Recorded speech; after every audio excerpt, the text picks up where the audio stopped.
Olá, bem-vindos a mais uma viagem na história. A nossa jornada de hoje nos leva às terras holandesas, mais precisamente na cidade de Nijmegen, onde fatos impressionantes aconteceram.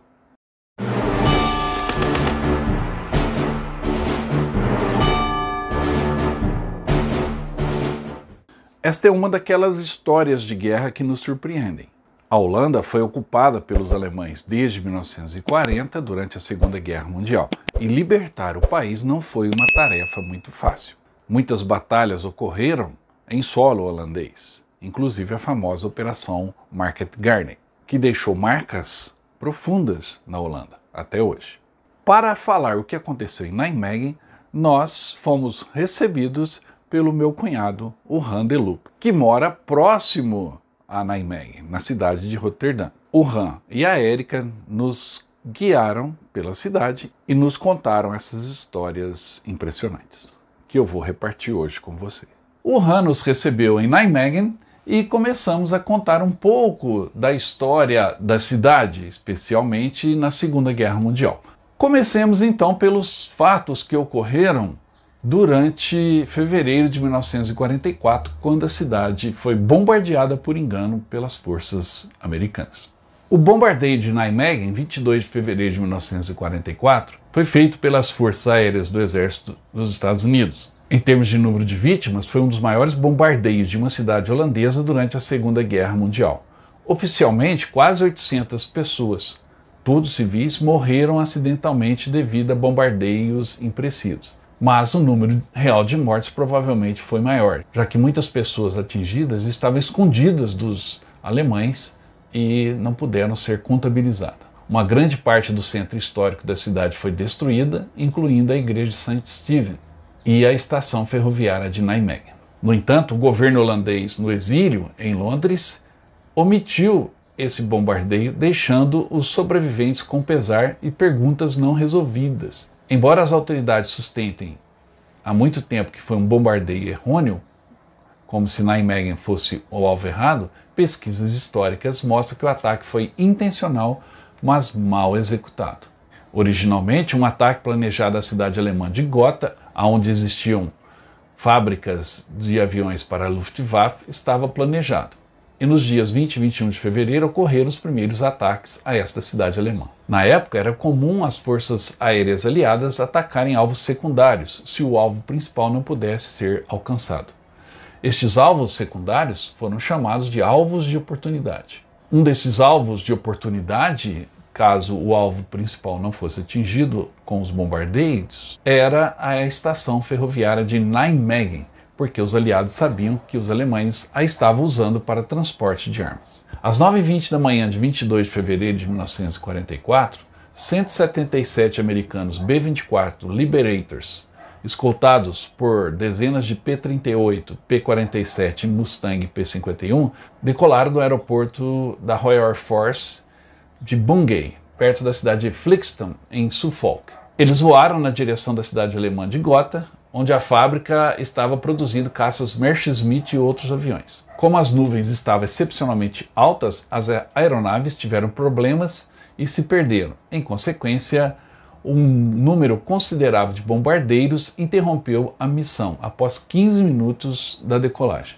Foi uma tarefa extremamente difícil virar centenas de aviões e permanecer em formação, levando uma grande quantidade de caos e fragmentando o grupo em várias direções, cada um buscando seu caminho de volta para a Grã-Bretanha de maneira independente. O esquadrão voando para Nijmegen consistia em 12 Liberator, do 446º Grupo de Bombardeio, e esses aviões liberaram às 13 horas e 28 minutos do dia 22 de fevereiro 144 bombas de 500 libras e mais 426 bombas de estilhaços. O verdadeiro alvo de oportunidade, a área da estação ferroviária, foi atingido com sucesso. No entanto, um considerável número de bombas caiu no centro da cidade em áreas residenciais, destruindo casas, igrejas e outros alvos civis, matando centenas de pessoas. Após o fato, fontes oficiais aliadas afirmaram que os pilotos pensaram que ainda estavam voando sobre a Alemanha e identificaram erroneamente Nijmegen como a cidade alemã de Kleve. Mesmo assim, alguns aviadores afirmaram, apenas uma hora depois de pousar na Inglaterra, que haviam bombardeado Nijmegen, e um navegador até relatou isso no ar momentos após o ataque, o que desmente a história de que foi um ataque errôneo. Em 2006, um estudante de história, Joost Rosendahl, da Universidade de Nijmegen, fez um estudo sobre o bombardeio que foi publicado em 2009. Neste estudo, ele classificou o ataque como um bombardeio oportunista e não um erro. Rosendahl rejeita a noção de erro porque os americanos foram negligentes em identificar adequadamente qual cidade bombardear. Os americanos bombardearam intencionalmente um alvo de oportunidade que, no entanto, não havia sido identificado de forma inequívoca. O bombardeio aliado de Nijmegen causou quase tantas mortes civis quanto o bombardeio alemão de Roterdã em 1940, mas não recebe tanta atenção, tanto na Holanda quanto internacionalmente. A população de Nijmegen foi instruída a não expressar suas emoções porque o bombardeio havia sido realizado por uma nação aliada. Muitos sobreviventes sempre acharam a palavra erro bastante dolorosa, e o autor Rosendahl opinou que o termo não faz justiça ao que aconteceu. A memória do bombardeio de fevereiro ofusca a da destruição da cidade durante a Operação Market Garden em setembro de 1944 e os 5 meses que a sucederam, na qual Nijmegen foi uma cidade da linha de frente frequentemente bombardeada. Em 1984, um serviço memorial foi realizado pela primeira vez e, em 1994, em meio a grande interesse público, testemunhas oculares e sobreviventes tiveram a chance de falar após 50 anos de silêncio. Só no ano de 2000, um monumento foi erguido para as vítimas civis. O monumento é The Schommel, ou seja, o balanço. Reuniões memoriais anuais realizadas em 22 de fevereiro contam sempre com a presença de um número crescente de pessoas a partir de 2010. Em nossa visita a Nijmegen, tivemos a oportunidade de ver o monumento O Balanço.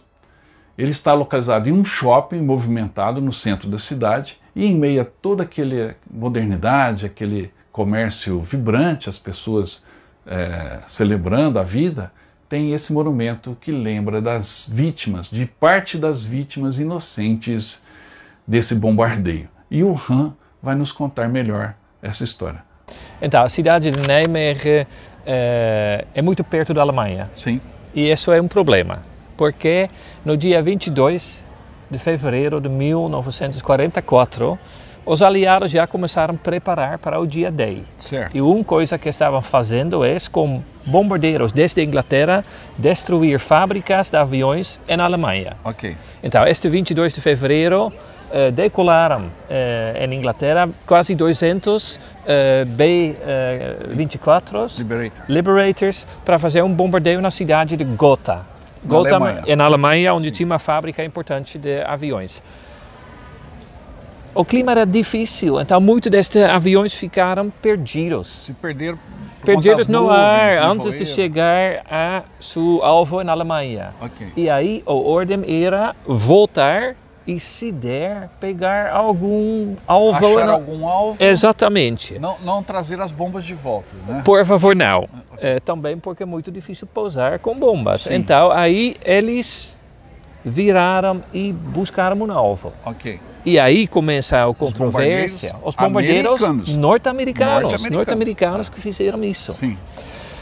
Alguns falam que eles escolheram como alvo a estação de trens de Nijmegen, porque obviamente para os alemães a infraestrutura de trem era importante. Os alemães ainda estavam em Nijmegen. Estavam ocupando Nijmegen. Outros falam que simplesmente pensaram que ainda ficaram cima da Alemanha, terra alemã. Sim. O que aconteceu, 14 destes Liberators deixaram suas mais que 600 bombas sobre a cidade de Nijmegen. Então vejam bem, os americanos, numa missão de bombardeio sobre a Alemanha, ficaram desorientados por conta do clima e, para não levar as bombas de volta, eles sempre têm alvos secundários, não é? Exatamente. Não se sabe se bombardearam porque aqui tinha um entroncamento ferroviário e os alemães ainda estavam ocupando Nijmegen e logo haveria ações aqui, com certeza, não é? Ou então se confundiram e acharam que Nijmegen ainda era Alemanha. O que fizeram? Jogaram então 14 aviões, jogaram 600 bombas sobre essa cidade. E o que aconteceu? Então, o centro da cidade foi destruído completamente. Tinha 800 mortos, tantos como na cidade de Rotterdam. 800 mortos, o mesmo número de Rotterdam, que é um bombardeio que aconteceu e ficou famoso no começo da guerra, né? E então, este bombardeio foi escondido um pouquinho, porque era um bombardeio por aliados, sim, por os amigos. Americanos bombardeando seus aliados holandeses e matando 800 pessoas. Exatamente, e estamos nesse lugar aqui, porque aqui aconteceu um dos dramas maiores deste dia. Aqui era um lugar, uma escola para... Sim, o pessoal pode estar estranhando. Por que vocês estão falando essa história mostrando um bar aqui no fundo? Né? A Erika pode até mostrar aqui em volta como que é. Aqui é um lugar, hoje é um sábado, está bem movimentado, um lugar de escritórios. Por que a gente está contando essa história exatamente nesse local? Aqui era uma escola, vamos lá, continua. Aqui então, era uma escola, um preschool, primária, escola primária. E aqui, 24 crianças estavam, de verdade 25 crianças, estavam brincando. No pátio, era uma escola. Como sempre. Em volta era uma escola. Com 8 freiras, sim, olhando eles. Certo. Aí chegaram as bombas, 24 das crianças morreram e as freiras. Uma pessoa sobreviveu. E agora aqui? Agora temos então um monumento que mostra este balanço como um monumento para estes mortos de todo o bombardeio da cidade de Nijmegen, mas principalmente também para estas 24 crianças e as freiras. Fica aqui então essa primeira história e um monumento belíssimo. Singelo, simples, é um balanço muito simples, para um lugar que de verdade agora é muito agradável, mas na época então era um inferno. Um lugar triste, né? Ficou marcado pela tristeza, né? Essa é mais uma história da Segunda Guerra, essa aqui de Nijmegen, na Holanda.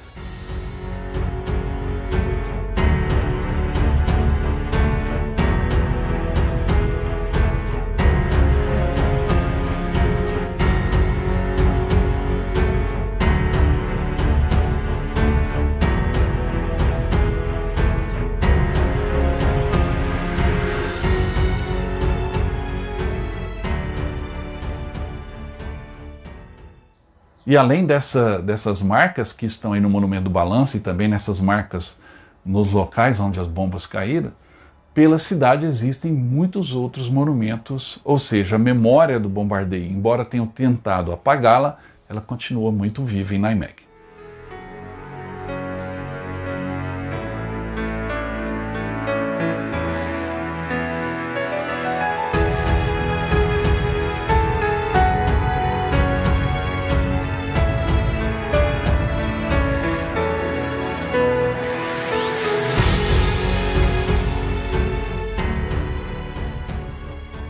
Após conhecermos o Monumento do Balanço e ouvir essa história triste que o Han nos contou, foi a vez então de nos deslocarmos até o Museu Freedom, o Museu da Liberdade, que celebra e relembra os acontecimentos de Nijmegen durante a Segunda Guerra Mundial.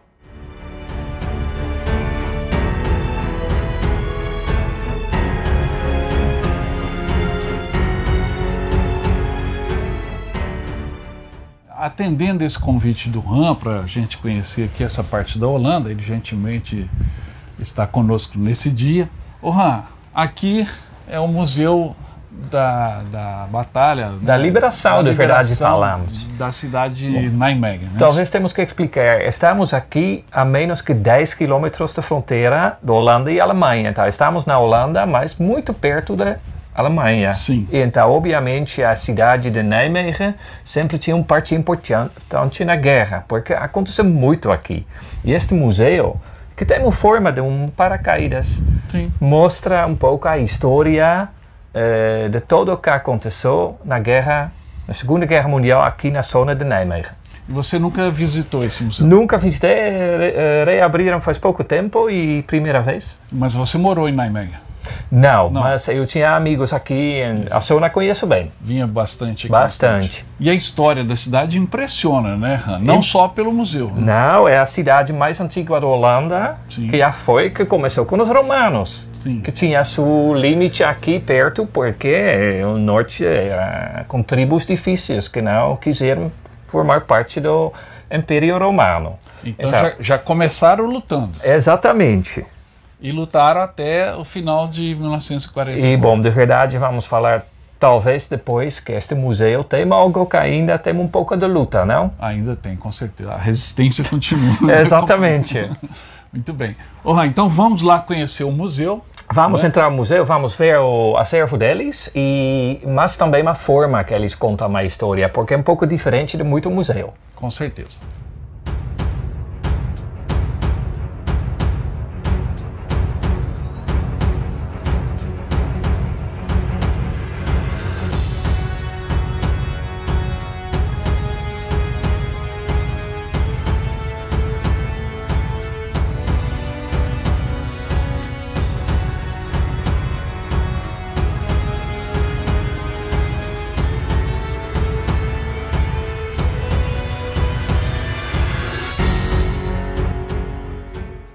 O Freedom Museu está localizado na paisagem verde montanhosa de Gräsbeck, um distrito de Nijmegen. O museu fica muito perto da Alemanha e na área das duas operações mais importantes da frente ocidental durante a Segunda Guerra Mundial, a Market Garden e também a Operação Veritable. Hoje ele é uma atração turística para jovens e idosos da Holanda e de outros países, e esses visitantes têm a oportunidade de vivenciarem a fascinante história da guerra e da liberdade sem fronteiras na Holanda e na Alemanha. Nunca há no museu somente uma história. A imagem multifacetada da Segunda Guerra Mundial é exibida de várias perspectivas, no contexto da história do século XX e dos eventos atuais. O visitante é desafiado a pensar criticamente sobre a liberdade de então e agora repleta de experiências, interatividade e obras importantes. A própria construção, o domo de 12 metros de altura, também é uma atração e tem uma forte semelhança com um enorme paraquedas. O Museu da Liberdade conta essa história neste local único. O tema da exposição permanente é a liberdade. De várias perspectivas, os dilemas humanos e histórias desconhecidas de civis e soldados são retratados para os visitantes. O Freedom Museu oferece uma visão nova e fascinante da história, cheia de surpresas, interatividade e experiência.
E aqui de Nijmegen partiu a ofensiva final, o avanço final, o empurrão final dos aliados contra o coração da Alemanha. Exatamente, então falamos o Rhineland Offensive, então o Rhineland é o parte da Alemanha, aí ao outro lado do rio, e aí os aliados começaram seu golpe final para entrar na Alemanha. E aqui o diretor do museu, conversando conosco rapidamente, ele falou que Market Garden, perto do que aconteceu aqui em Nijmegen, não foi nada, né? Foi isso que ele falou, não foi? Exatamente. Ele explicou que Nijmegen tinha muito parte na guerra. Tinha o 1940, tinha luta aqui. 1944 tinha o Market Garden, mas de verdade depois tinha algo muito mais importante, que era então esta operação para o Rhineland Offensive para entrar. Que está aqui o mapa. Que explicam aqui. Uma coisa triste que aconteceu em Nijmegen também era o bombardeio, que vamos mostrar mais no centro da cidade, que foi um bombardeio errado, um bombardeio por aliados.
É uma bicicleta que pode dobrar aqui no meio, e aí fica muito fácil para transportar, para carregar. Onde a chavinha aí? Aqui é a chave. Sim. E aqui embaixo. E aí embaixo. Aí dobra exatamente por metade. Aqui. Aí ela fica desse jeito aqui. Exatamente. E com isso o paraquedista conseguia se locomover? Pode se transportar muito mais rápido. Uma pessoa caminhando ou correndo vai talvez 20 km por hora, 25. Com bicicleta pode andar 30 km por hora, 40 facilmente uma distância. Então é uma forma de transporte muito eficiente. E o paraquedista saltava com a bicicleta nas costas? Então, jogaram ao lado. Ao lado. E você como holandês, e aqui na Holanda tem muita bicicleta, não é? Bom, temos 18 mil holandeses, temos mais que 20 milhões de bicicletas, mais que uma bicicleta por pessoa. Então Eu, por exemplo, tenho 2 bicicletas, que é muito normal aqui em Holanda. Então são 18 milhões de holandeses, e quantos milhões de bicicletas? Mais que 20 milhões. Você tem 2? Tem 2. Você colabora para a estatística. Uma curiosidade também, você sabe dirigir? Bicicleta? Não, carro. Eu sei, mas eu prefiro andar em bicicleta. Quanto tempo faz que você não dirige um carro? De verdade, há 11 anos sem usar carro. Sem usar carro? 11 anos. E sempre de bicicleta? Sempre de bicicleta. E trem e outros? Tenho um trabalho aqui em Holanda, sem problemas. Um exemplo para nós brasileiros. Embora a gente tenha muitas montanhas, principalmente lá em Minas Gerais. Muito legal a história da bicicleta.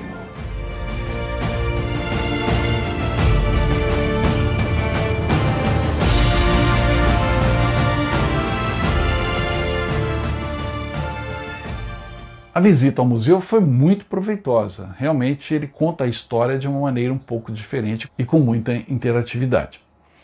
Mas, após vermos a história contada no museu, fomos experimentar a história visitando o cemitério canadense que existe ali próximo. O cemitério de guerra canadense de Grisbeck é um cemitério localizado próximo a Nijmegen, na vila de Grisbeck, a sudeste de Nijmegen. Hoje ali estão enterrados 2.338 soldados canadenses. O cemitério é único, pois muitos dos mortos foram trazidos para este local vindos da vizinha Alemanha. É um dos poucos casos em que os corpos foram transportados para além das fronteiras internacionais. Acredita-se que todos os soldados canadenses mortos nas batalhas da Renânia, que é a região próxima da Alemanha, foram enterrados nos campos de batalha alemães e depois novamente enterrados aqui, exceto um que ficou no cemitério de guerra da floresta de Reichswald. Tudo isso por conta de uma decisão do general Creeder, que comandava as forças terrestres canadenses na Europa.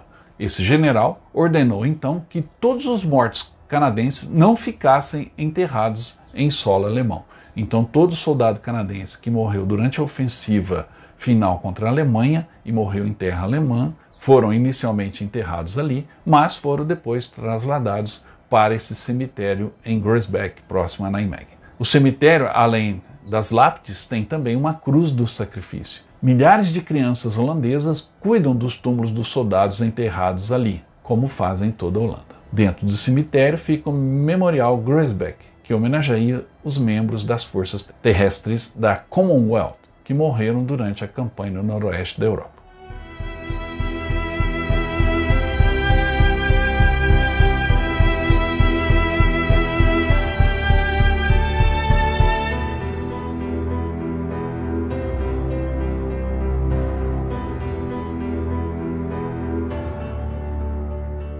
Estamos aqui num cemitério canadense, na cidade de Groesbeek, no lado leste da Holanda.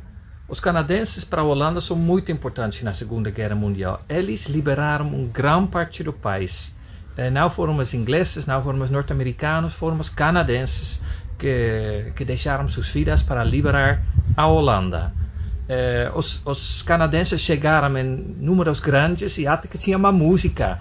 3 die heeft een Canadees. Então a garota 3 se pegou canadense, porque no momento muitos canadenses começaram relações com holandesas. Mas igual eles ficaram populares porque os canadenses até hoje em dia é um povo educado e um povo que faz muito para a liberdade. Agradecemos a eles para sempre.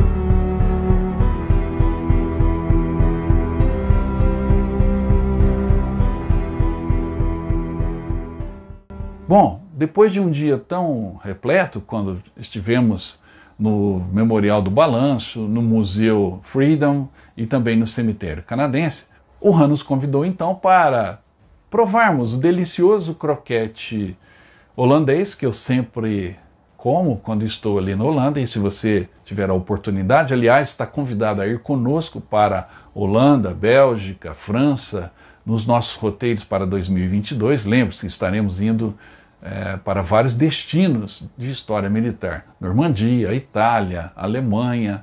Entre em contato para saber mais sobre os nossos roteiros com grupos exclusivos de brasileiros percorrendo esses caminhos históricos da Primeira e da Segunda Guerra Mundial.